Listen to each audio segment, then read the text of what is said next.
Tu ouvres ton sachet de fruits secs. Tu en prends une poignée. Tu te dis que tu fais quelque chose de bien pour toi, pour ta tête, pour ta mémoire. Et si je te disais que certains de ces fruits secs que tu manges en ce moment, ceux que tu achètes au supermarché, ceux que tout le monde appelle des snacks sains, ceux que tu as dans ta cuisine depuis des années, sont en train d'alimenter exactement le processus qui mène à la démence. Pas tous, mais certains. Et la différence entre ceux qui protègent ton cerveau et ceux qui le détruisent silencieusement n'est pas une question de nuance. C'est une question concrète, documentée, qui concerne ce qui se passe à l'intérieur de tes neurones chaque fois que tu manges. En tant que médecin, je t'implore d'écouter ce qui suit jusqu'à la fin. Parce que cette information, personne ne te la donne en 15 minutes de consultation. Et elle peut changer quelque chose d'important pour toi. Aujourd'hui, je te montre 4 fruits secs que tu dois éviter, et 4 que tu dois manger chaque jour, avec les doses exactes, avec les moments précis, et avec le protocole complet pour que les bons fassent leur travail vraiment. Mais avant d'aller plus loin, je veux m'arrêter un instant. Parce qu'il y a quelque chose derrière ce sujet que beaucoup de gens ne disent pas à voix haute, mais qui est toujours là. La peur d'oublier. Pas les clés. Pas le nom d'un acteur dans un film. La peur d'oublier les visages de tes petits-enfants. Le prénom de ton mari. Le chemin pour rentrer chez toi. C'est la peur la plus silencieuse et la plus lourde qui existe après un certain âge. Et si tu as vu un parent perdre la mémoire, une mère, un père, quelqu'un que tu aimais et qui à un moment donné ne t'a plus reconnu, alors tu sais exactement de quoi je parle. Ce regard vide dirigé vers toi. Cette seconde de silence où tu réalises que tu n'existes plus dans sa mémoire. Cette douleur-là, personne ne l'oublie. Cette peur n'est pas de l'imagination. Ce n'est pas de l'hypocondrie. C'est une réponse rationnelle à quelque chose de réel. Et le fait que tu cherches des informations, que tu essaies de faire les bons choix pour ton cerveau, signifie que tu fais déjà la chose la plus importante. Tu agis avant, pas après. Je m'appelle Michel Roche, je suis médecin, et depuis des années j'accompagne des patients avec des problèmes de mémoire, certains en phase précoce, d'autres déjà avec un diagnostic. Une des choses que j'ai apprises au fil de toutes ces années est que l'alimentation influence le cerveau de façon beaucoup plus directe et beaucoup plus rapide que la plupart des gens ne l'imaginent. Et que souvent les choix qui semblent justes, ceux faits en toute bonne foi, avec l'intention de prendre soin de soi, cachent des pièges que personne n'a jamais expliqués clairement. C'est pour ça que je fais cette vidéo, pas pour faire peur, mais parce que tu mérites cette information. Si tu as peur pour ta mémoire, ou si tu as quelqu'un dans ta famille qui a perdu la sienne, mets un like maintenant. C'est un geste petit, mais il dit à la chaîne que ce contenu mérite d'être vu, et il m'aide à continuer à produire des vidéos comme celle-ci, gratuitement, chaque semaine. Et si tu n'es pas encore abonné, fais-le maintenant. Ce qui suit, tu vas vouloir le garder. Commençons par quelque chose que presque personne ne dit clairement. Les fruits secs ne sont pas tous pareils. Et pour le cerveau, cette différence n'est pas une nuance, c'est une question fondamentale. Les fruits secs sont des aliments à très haute densité. Ils concentrent des calories, des graisses, des minéraux et des composés bioactifs en quantité beaucoup plus importante que le même poids d'aliments frais. Et cette densité fonctionne dans les deux sens. Elle peut concentrer des substances extraordinairement précieuses pour le cerveau, des antioxydants, des bonnes graisses, des minéraux essentiels. Ou elle peut concentrer des composés nocifs, des graisses oxydées, des mycotoxines, des sucres qui déclenchent une inflammation. Le problème, c'est que de l'extérieur, ça ressemble à la même chose. Un sachet de fruits secs dans un magasin bio semble automatiquement être un bon choix. Ce n'est pas toujours le cas. Et savoir faire la différence change tout. Pour comprendre pourquoi certains fruits secs font du mal au cerveau, tu dois comprendre une chose fondamentale sur comment le cerveau est construit. Le cerveau est l'organe le plus gras de ton corps. Environ 60% de sa structure est composée de graisse. Pas de muscles, pas d'eau, de graisse. Et ces graisses ne sont pas là par hasard. Elles forment les membranes de tes neurones, les parois à travers lesquelles les signaux électriques et chimiques passent d'une cellule à l'autre. La qualité de ces membranes dépend directement de la qualité des graisses que tu manges. Imagine tes neurones comme des câbles électriques. Si l'isolation extérieure du câble est intacte, le signal passe bien, vite, précis. Si l'isolation est endommagée, détériorée par des graisses de mauvaise qualité, par l'oxydation, par l'inflammation, le signal se perd, se distord, arrive en retard ou n'arrive pas du tout. C'est ce qui se passe dans le cerveau d'une personne qui mange les mauvais fruits secs depuis des années. Ce n'est pas un dommage soudain. C'est une détérioration lente, silencieuse, qui avance sans donner de signes clairs, jusqu'à ce que les signes deviennent trop évidents pour être ignorés. Et dans un instant, je vais te montrer quel fruit sec, celui que presque tout le monde considère comme un superfood, est en réalité l'un des pires ennemis de ton cerveau. Et je t'implore, en tant que médecin, de l'éviter. Commençons par les 4 fruits secs qui détruisent le cerveau. Je veux que tu les écoutes avec attention, parce qu'au moins un d'entre eux est probablement dans ta cuisine en ce moment. Le premier, ce sont les cacahuètes grillées salées. Les cacahuètes sont techniquement des légumineuses, pas des fruits secs à proprement parler. Mais elles sont vendues et consommées comme telles, donc on en parle ici.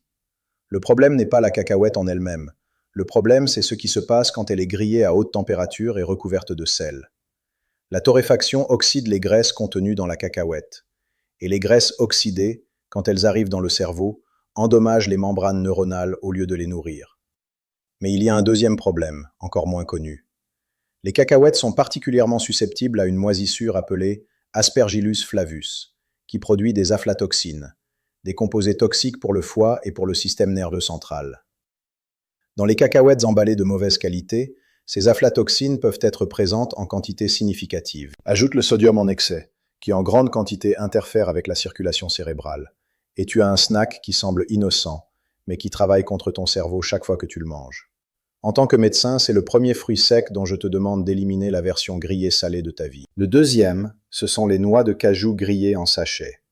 Les noix de cajou crues ont un profil nutritionnel correct, mais celles qu'on trouve couramment dans les supermarchés, grillées, souvent avec de l'huile ajoutée, emballées industriellement, ont subi un processus qui transforme une partie de leur graisse en graisse trans-industrielle. Les graisses trans sont parmi les substances les plus étudiées pour leur effet négatif sur la santé cognitive. Elles interfèrent avec la fluidité des membranes neuronales, augmentent l'inflammation cérébrale et ont été associées dans plusieurs études à un risque accru de déclin cognitif. Tu ne manges pas un superfood, tu manges un produit industriel qui porte le nom d'un aliment sain. Le troisième, ce sont les fruits secs sucrés ou confits. Raisins secs avec sucre ajouté, myrtilles séchées sucrées, abricots confits. Ces produits sont souvent proposés comme des snacks sains, parfois même comme des alternatives aux sucreries. Mais le problème est précis. Chaque fois que tu manges un aliment à haute teneur en sucre, ton niveau de glucose dans le sang monte rapidement. Ce pic glycémique déclenche une réponse inflammatoire systémique, et cette inflammation atteint aussi le cerveau. L'inflammation chronique de bas grade dans le cerveau est aujourd'hui considérée par la recherche scientifique comme l'un des principaux facteurs impliqués dans le développement de la maladie d'Alzheimer et d'autres formes de démence. Chaque pic glycémique est une petite étincelle. Une seule ne fait rien, mais des dizaines de petites étincelles chaque jour pendant des années alimentent un feu qui brûle lentement et silencieusement. Le quatrième, et peut-être le plus insidieux, ce sont les noix rances ou mal conservées. Les noix sont parmi les fruits secs les plus précieux pour le cerveau. On y arrive dans un instant. Mais elles deviennent dangereuses quand elles sont mal conservées. Les noix sont extraordinairement riches en acides gras polyinsaturés, les graisses les plus fragiles qui existent, les premières à s'oxyder quand elles sont exposées à la chaleur, à la lumière ou à l'humidité. Une noix rance, même si elle n'a pas une odeur franchement désagréable, même si elle ne semble pas visiblement détériorée, contient des graisses oxydées qui, une fois dans le cerveau, endommagent exactement ces membranes neuronales qu'elles auraient dû protéger. Acheter des noix en vrac au marché, les laisser dans un sachet ouvert sur le plan de travail ou dans un endroit chaud, transforme l'un des aliments les plus protecteurs pour le cerveau en l'un des plus nocifs. La différence entre une noix qui protège et une noix qui détruit n'est pas dans le type, c'est dans la conservation. Écris maintenant dans les commentaires lequel de ces fruits secs tu mangeais en croyant que c'était bon pour toi. Cacahuètes, cajou, sucré ou noix rance. Juste ce mot. Ça m'aide à comprendre ce que vivent les personnes qui regardent cette vidéo, et ça t'aide à identifier quelle habitude changer en premier. Maintenant, je veux que tu comprennes le mécanisme qui est derrière tout ça. Parce que comprendre le mécanisme change la façon dont tu regardes ces informations, et rend beaucoup plus facile de les retenir et de les appliquer. L'inflammation chronique dans le cerveau est aujourd'hui au centre de décennies de recherches sur le déclin cognitif. Ce n'est pas une idée alternative ou marginale, c'est le mainstream de la neuroscience moderne. Ce que les chercheurs ont compris, c'est ceci. Le cerveau, comme tous les organes, peut s'enflammer. Et quand il s'enflamme de façon chronique, silencieuse, sans donner de fièvre ni de douleur évidente, les cellules neuronales subissent un dommage progressif. Les connexions entre neurones se détériorent, la production de neurotransmetteurs diminue, la mémoire de travail ralentit, la concentration baisse. Et avec le temps, ce processus d'inflammation chronique crée les conditions pour que se déposent les plaques et les enchevêtrements protéiques qui caractérisent la maladie d'Alzheimer. Pense à la rouille. Le fer ne rouille pas en un jour. Il rouille lentement, jour après jour, sous l'effet de l'humidité et de l'oxygène. Tu ne le vois pas se produire. Mais un jour tu regardes et le métal est compromis. L'inflammation chronique dans le cerveau fonctionne exactement comme ça. Tu ne sens rien. Tu continues ta vie normalement. Et pendant ce temps, si tu alimentes cette inflammation avec les mauvais fruits secs, avec des graisses oxydées, avec des pics glycémiques, avec des aflatoxines, tu ajoutes de l'humidité au fer chaque jour. La bonne nouvelle est que le contraire est aussi vrai. Il existe des aliments qui éteignent cette flamme, qui réparent les membranes neuronales, qui donnent au cerveau exactement ce dont il a besoin pour rester intact plus longtemps. Et maintenant, je vais te montrer les 4 fruits secs que la recherche scientifique a liés à une réduction mesurable du risque de démence. Et l'un d'eux, tu ne l'as probablement jamais associé à la protection du cerveau. Et pourtant, les résultats sont remarquables. Le premier, ce sont les noix crues. Pas par hasard, elles ressemblent à un cerveau. 2 hémisphères, surface plissée, structure ramifiée. La forme est presque une métaphore visuelle de ce qu'elles font. Les noix sont le seul fruit sec avec une concentration significative d'acide alpha-linolénique, un acide gras oméga 3 que le corps utilise pour construire et maintenir les membranes des neurones. Elles contiennent aussi de la vitamine E, un antioxydant qui protège les graisses cérébrales de l'oxydation, et des polyphénols qui réduisent l'inflammation cérébrale. Une étude de la Loma Linda University a montré que la consommation régulière de noix crues est associée à des scores plus élevés dans les tests cognitifs chez les adultes de plus de 60 ans. Pas des effets marginaux, des différences mesurables, réplicables, statistiquement significatives. La dose juste est 5 à 7 noix crues par jour, le matin, au petit déjeuner ou en milieu de matinée. Pas plus, parce qu'elles sont très caloriques. Pas moins, parce qu'en dessous de ce seuil, l'effet se réduit significativement. Le deuxième, ce sont les amandes crues. Les amandes sont l'une des sources les plus riches en vitamine E disponibles dans la nature. Et la vitamine E est l'un des antioxydants les plus étudiés pour la protection du cerveau contre le vieillissement. Elles contiennent aussi du magnésium, essentiel pour la transmission des signaux nerveux et pour la production d'énergie dans les cellules cérébrales, et de la riboflavine, une vitamine B directement impliquée dans le métabolisme neuronal. Plusieurs études ont associé des niveaux adéquats de vitamine E à un risque réduit de déclin cognitif chez les personnes âgées. La dose est 15 à 20 amandes crues par jour, pas grillées, pas salées, pas recouvertes de quoi que ce soit. L'idéal est de les consommer en milieu de matinée, comme en cas, loin des repas principaux. Le troisième, c'est la noix du Brésil. Et c'est celle que tu n'as probablement jamais associée à la santé du cerveau. La noix du Brésil est la source alimentaire la plus concentrée en sélénium qui existe. Une seule noix du Brésil contient pratiquement la dose journalière recommandée en sélénium pour un adulte. Et le sélénium est essentiel pour la production de glutathion, qui est le plus puissant antioxydant que le corps humain produit en interne. Le glutathion est le système de défense principal du cerveau contre le stress oxydatif, cette forme de rouille chimique qui endommage les neurones de l'intérieur. Sans assez de sélénium, le cerveau produit moins de glutathion. Avec moins de glutathion, il est plus vulnérable aux dommages oxydatifs. La dose est 1 à 2 noix du Brésil par jour. Pas plus. Le sélénium en excès devient toxique, et la noix du Brésil est si concentrée que 3 à 4 unités par jour sur le long terme peuvent déjà créer des problèmes. 1 ou 2, pas moins, pas plus. Le quatrième, ce sont les pistaches crues. Les pistaches contiennent une combinaison de nutriments qui est presque unique dans le règne végétal pour la santé cognitive. De la lutéine et de la zéaxanthine, 2 caroténoïdes qui s'accumulent préférentiellement dans le tissu cérébral et qui protègent les neurones du stress oxydatif. Et de la vitamine B6, essentielle pour la synthèse de la sérotonine, de la dopamine et du GABA, les principaux neurotransmetteurs qui régulent l'humeur, la mémoire et la concentration. Des études récentes publiées dans des revues de nutrition ont montré que la consommation régulière de pistaches crues est associée à une meilleure mémoire de travail et à des temps de réponse cognitive plus rapides chez les adultes âgés. La dose est une petite poignée par jour, toujours crue, toujours sans sel. L'idéal est l'après-midi, éventuellement avec les amandes. Maintenant, je te donne le protocole précis. Tu n'as pas à deviner. Je te dis exactement quoi faire, quand le faire et comment le faire pour obtenir le maximum de bénéfices. Le matin, au petit déjeuner ou en milieu de matinée, 5 à 7 noix crues. Conserve-les dans un récipient hermétique en verre, au réfrigérateur ou dans un endroit frais et sombre. Jamais sur le plan de travail, jamais dans un sachet ouvert. Achète des noix avec leurs coquilles si tu peux. Elles s'oxydent beaucoup plus lentement. Ouvre-les au moment de les consommer. L'après-midi, comme en cas, 15 à 20 amandes crues plus une petite poignée de pistaches crues. Cette combinaison l'après-midi a du sens parce que la vitamine E des amandes et les caroténoïdes des pistaches sont mieux absorbés quand le corps est actif et le métabolisme en pleine fonction. Chaque jour, à n'importe quel moment, 1 à 2 noix du Brésil. Tu peux les manger avec des fruits le matin ou comme petit extra l'après-midi. Rappelle-toi, pas plus de 2 unités par jour. Comment conserver tout ça? Toujours dans des récipients hermétiques en verre ou en acier inoxydable, loin de la lumière, loin des sources de chaleur. Jamais près des plaques de cuisson.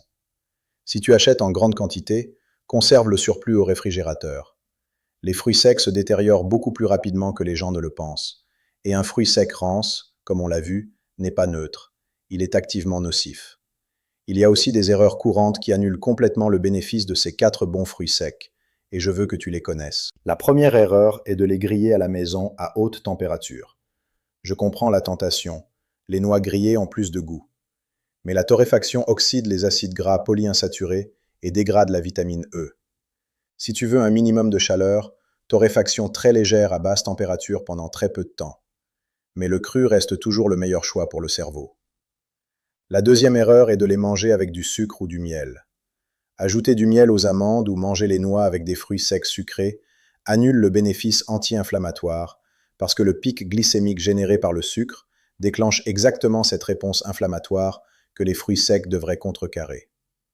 La troisième erreur est d'acheter sans vérifier la date. Les fruits secs ont une vraie date de péremption. Ce n'est pas une formalité. Un fruit sec proche de sa date d'expiration ou périmée peut déjà être rance même si tu ne le sens pas à l'odeur. La quatrième erreur est d'en manger trop en pensant que plus c'est mieux. Ça ne fonctionne pas comme ça avec les fruits secs. Les doses que je t'ai données sont calibrées sur ce que la recherche indique comme efficace. Doubler les doses ne double pas le bénéfice. Ça ajoute des calories, peut déséquilibrer certains minéraux, et dans le cas de la noix du Brésil, peut devenir directement nocif. Ce qui potentialise davantage le protocole, consommer les fruits secs avec des myrtilles ou des fruits rouges frais, crée une synergie antioxydante qui amplifie la protection pour le cerveau. Un filet d'huile d'olive extra vierge dans la même journée améliore l'absorption de la vitamine E liposoluble. Une bonne hydratation, au moins 1,5 litre d'eau par jour, est nécessaire pour que le cerveau fonctionne bien, indépendamment de ce que tu manges. Et le sommeil. Sans un sommeil de qualité suffisante, aucun aliment ne peut exercer son plein effet neuroprotecteur. Parce que c'est pendant le sommeil que le cerveau active ses mécanismes de nettoyage et de réparation. Ce qui sabote tout, l'alcool, même modéré, réduit l'effet antioxydant et augmente l'inflammation cérébrale. Le sucre en excès dans la même journée. Le tabac. Et la sédentarité. Parce que l'exercice physique régulier est, avec l'alimentation, le facteur le plus documenté dans la prévention du déclin cognitif. Je veux te parler de Madeleine, 69 ans. Arrivée dans mon cabinet avec un carnet plein de notes sur tous les mots qu'elle n'arrivait plus à trouver au bon moment, sur tous les noms qui lui échappaient, sur tous les moments où elle avait perdu le fil d'une pensée. Sa mère avait eu Alzheimer. Madeleine était convaincue de suivre le même chemin. Elle mangeait des fruits secs chaque jour, des cacahuètes grillées, des noix de cajou en sachet, quelques noix prises du sachet ouvert sur le plan de travail depuis des semaines. Je n'ai pas changé ses médicaments. Je n'ai pas ajouté des compléments coûteux. J'ai changé uniquement les fruits secs. J'ai éliminé les cacahuètes grillées et les cajous industriels. J'ai remplacé les noix du sachet ouvert par des noix fraîches bien conservées. J'ai ajouté les amandes crues en milieu de matinée, les pistaches, une noix du Brésil par jour. 4 mois plus tard, Madeleine m'a dit quelque chose que je n'oublie pas. « Docteur, j'ai arrêté de tenir le carnet. Je n'en ai plus besoin comme avant. » Ce n'était pas une guérison. Ce n'était pas un traitement. Mais la différence était mesurable, réelle, et obtenue avec un changement qui ne lui avait rien coûté d'extraordinaire. Juste la bonne information, appliquée au bon endroit. Comment savoir que le protocole fonctionne avant de faire le moindre examen? Il y a des signaux intermédiaires qui t'orientent. Dans la première semaine, Beaucoup de personnes remarquent que leurs matinées sont mentalement plus claires, moins cette sensation de brouillard au réveil, moins de temps pour se mettre en route. Dans le premier mois, le phénomène du mot sur le bout de la langue, ce mot que tu sais que tu connais mais que tu n'arrives pas à trouver, tend à se réduire. Après 6 à 8 semaines, la concentration dans des conversations longues ou complexes s'améliore notablement. Et beaucoup de personnes rapportent un sommeil plus réparateur, non pas parce que les fruits secs agissent directement sur le sommeil, mais parce que réduire l'inflammation systémique a un effet positif sur la qualité du repos nocturne. Ces signaux ne sont pas des certitudes diagnostiques, ce sont des repères de chemin. Mais ils suffisent à te dire que tu vas dans la bonne direction, bien avant le moindre examen. Si tu es prêt à faire cet échange simple pour ton cerveau, éliminer les 4 mauvais fruits secs et commencer avec le protocole des 4 bons, écris maintenant dans les commentaires « Je change aujourd'hui ». Juste ces 3 mots. Ce petit engagement public transforme une intention en décision. Et il aide aussi quelqu'un qui regarde cette vidéo en ce moment et qui a besoin de voir que quelqu'un d'autre a fait le même choix. Et avant de terminer, je veux te dire quelque chose. Pas à toi, à ton cerveau. Cher cerveau, tu travailles depuis des décennies sans jamais t'arrêter. Tu as mémorisé chaque visage, chaque voix, chaque souvenir qui compte. Tu as guidé cette personne à travers chaque moment difficile, chaque décision importante, chaque nuit d'inquiétude et chaque matin d'espoir. Et peut-être que ces dernières années, tu n'as pas reçu l'attention que tu mérites. Pas par négligence, mais parce que personne n'avait expliqué clairement ce dont tu as besoin. Aujourd'hui, quelque chose change. Aujourd'hui, la personne qui te porte dans le monde sait que les cacahuètes grillées t'abîment silencieusement. Sait que les noix de cajou industrielles endommagent tes membranes. Sait que 5 noix crues le matin te nourrissent vraiment. Sait qu'une seule noix du Brésil par jour te donne le sélénium dont tu as besoin pour te défendre. Sait que les pistaches de l'après-midi t'apportent exactement ce qu'il faut pour maintenir vivantes les connexions qui font de toi, toi. À partir d'aujourd'hui, tu as quelqu'un de mieux informé à tes côtés. Et cette différence dans le temps se voit. Dans les mots retrouvés, dans les matins plus clairs, dans les souvenirs qui restent. Si cette vidéo t'a touché ou t'a parlé directement à la tête, partage-la maintenant avec quelqu'un que tu aimes et qui a la même peur, avec qui a un parent qui a perdu la mémoire, avec qui mange des fruits secs chaque jour en pensant faire le bien. Ce geste peut lui changer quelque chose d'important. La semaine prochaine, je reviens avec quelque chose qui va te surprendre. Les 3 habitudes du petit déjeuner que la plupart des Français ont, et qui accélèrent silencieusement le vieillissement du cerveau, chaque matin, avant même que la journée commence. L'une d'elles fait probablement partie de ta routine depuis des années. À très vite.